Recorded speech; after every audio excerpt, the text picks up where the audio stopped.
Binasa mula sa aklat ng awit ni Solomon. Ang tinig ng aking mahal ay akin ang naririnig, mga gulod tinatahak upang ako'y makaniig. Itong aking mangingibig ay katulad niyong usa, mabilis kong kumilos, ang katawan ay masigla. Sa tabi ng aming pader naroroon lagi siya, sumisilip sa bintana para ako ay makita. Ang mahal ko ay nangusap at ganito ang tinuruan, sa akin ay sumama ka, halika na aking mahal. Lumipas na ang taglamig sa buong lupain, at ang tag-ulan ay natapos na rin. Bulaklak sa kaparangan, tingna't namumukadkad na. Ito na nga ang panahon upang tayo ay magsaya. Sa bukid, ang mga iboy humuhuni kumakanta. Yaong mga bungang igos ay hinog ng para-para, at ang mga punong ubas sa bulaklak ay hitik na. Tayo na nga aking mahal, sa akin ay sumama ka. Ika'y parang kalapati nagkukubli sa batuhan. Halika at ang ganda mo ay nais kong mapagmasdan, at nang akin ding marinig ang tinig mong ginintuan. Ang salita ng Diyos. Panginooy papurihan ng tapat niyang sambayanan. Ang Panginoong Diyos ay pasalamatan, tugtugin ang alpat awit ay saliwan, isang bagong awit, awiting malakas, kasaliw ang tugtog ng alpang marilag. Panginooy papurihan ng tapat niyang sambayanan. Ngunit ang mga panukala ng Diyos ay mamamalagit walang pagkatapos. Mapalad ang bansang Panginooy Diyos, mapalad ang bayang kanyang ibinukod. Panginooy papurihan ng tapat niyang sambayanan. Ang ating pag-asa'y nasa Panginoon, siya ang sanggalang natin at katulong. Dahilan sa Kanya kami natutuwa, sa Kanyang ngalan ay nagtitiwala. Panginooy papurihan ng tapat niyang sambayanan. Ang mabuting balita ng Panginoon ayon kay San Lucas. Si Maria ay nagmamadaling pumunta sa isang bayan sa kaburulan ng Judea. Pagdating sa bahay ni Zacarias, binati niya si Elizabeth. Nang marinig ni Elizabeth ang bati ni Maria, naggagalaw ang sanggol sa kanyang tiyan.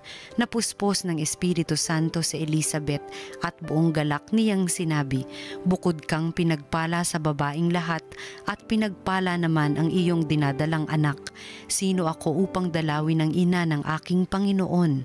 Sapagkat pagkarinig ko ng iyong bati ay naggagalaw sa tuwa ang sanggol sa aking tiyan. Mapalad ka sapagkat nanalig kang matutupad ang ipinasabi sa iyo ng Panginoon." Ang mabuting balita ng Panginoon. Pinupuri ka namin, Panginoong Hesukristo.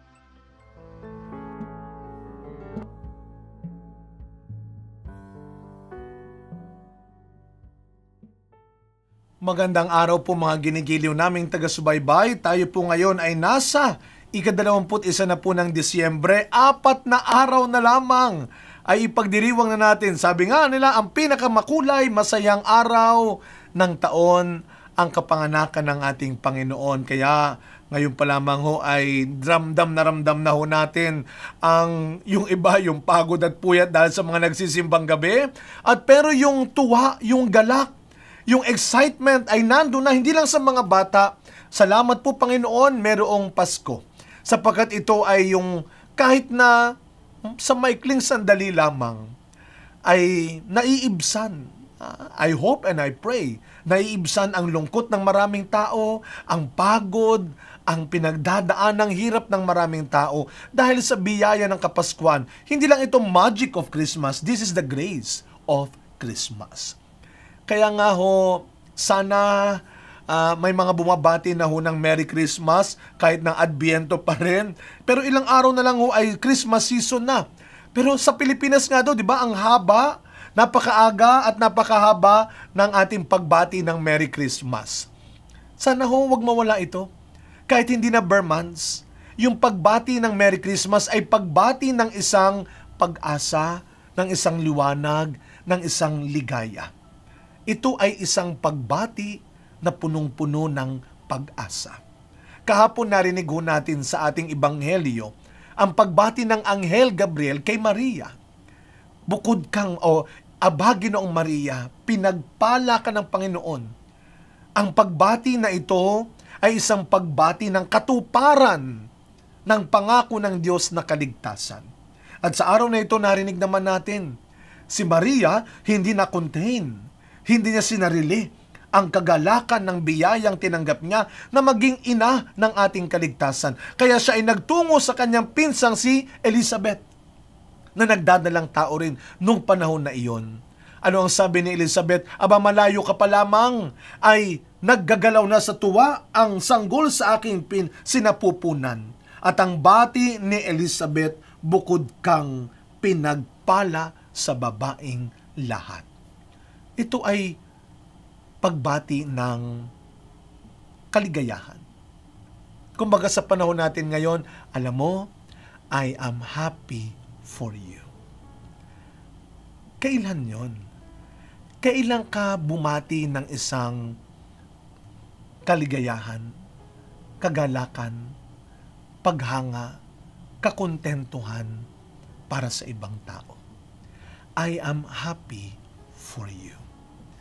Mga kapatid, ilang araw na lamang po ay tapos na ang taon na ito ng 2023. Marami tayong narinig, marami tayong natanggap na iba't ibang uri ng pagbati. Nandyan na sinasalubong tayo, dala-dala ang isang balita ng takot, balita ng problema, balita ng paghihirap. Pero wag nating kalilimutan, maraming beses ding tumanggap tayo ng pagbati, ng pagsalubong, ng pag-asa, ng pagpapatawad, ng pagmamahal. Kaya bago ho sumapit ang panahon ng Kapaskuhan, ito ang ating ipanalangin. Ito ang ating dalhin sa ating mga panalangin. Lord, maraming salamat po sa maraming taong bumati sa amin, hindi lamang dahil sa kami ay mapera, hindi lamang dahil sa kami ay nanalo, sumikat na, maginhawa na, maimpluwensya na, may posisyon na, may kapangyarihan na. Lord, maraming salamat sa maraming taong nanatiling tapat sa amin. Bumabati, taglay-taglay, ang mga salitang nagpapapayapa ng aming kalooban, nagpapangiti ng aming kaluluwa. Salamat, Panginoon, sa mga taong ito na binabati kami, hindi lamang sa oras ng kaginhawaan, hindi lamang sa oras na kami ay meron, na kami ay nasa taas. Higit sa lahat, Panginoon, sa mga taong nakakaalala na batiin din kami, lalo na sa mga pagkakataong pinanghihinaan na kami, natatakot, napapagod, at nahihirapan. Mga kapatid, bago natin salubungin ang bagong taon, baka may mga nakakalimutan pa tayong batiin. Batiin sa kanilang pagmamahal sa atin. Batiin sa kanilang pag-aalaga sa atin, pagpapasensya sa atin, at pagtulong sa atin.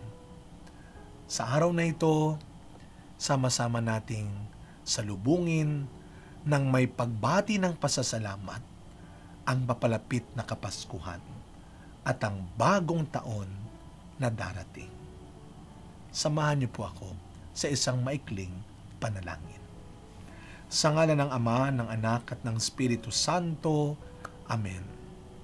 Panginoon, Ikaw ang aming kaligtasan, Prinsipe ng kapayapaan. Ikaw ang katuparan ng pangako ng Diyos, ng iyong Ama. Ikaw na siyang magliligtas sa amin mula sa takot, mula sa aming pangamba, sa maraming bagay sa buhay na ito. Ikaw nawa ang tunay na maging kayamanan, kaligayahan ng aming buhay. Panginoon, patawarin niyo po kami sa mga pagkakataon na hindi namin nasabi ang mabuti, ang totoo, at ang tamang dapat naming ibigay sa isa't isa.